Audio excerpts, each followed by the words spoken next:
अब तेरी याद का मरहम है ना आवाज का लम्स।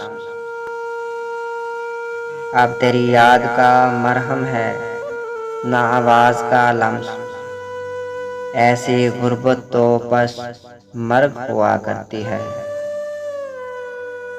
वो टूटते हुए रिश्तों का हुस्न आखिरी था। वो टूटते हुए रिश्तों का हुस्न आखिरी था कि चुप सी लग गई दोनों को बात करते हुए। और तुम्हारी बुलंदियों से बढ़ता मेरा मकाम भी, तुम्हारी बुलंदियों से बढ़ता मेरा मकाम भी। तुम गिरे यूं मुझे भी मस्मार कर दिया। कितने गम थे कि ज़माने से छुपा रखते थे।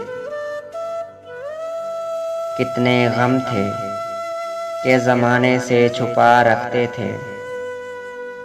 इस तरह से कि हमें याद ना आए खुद भी।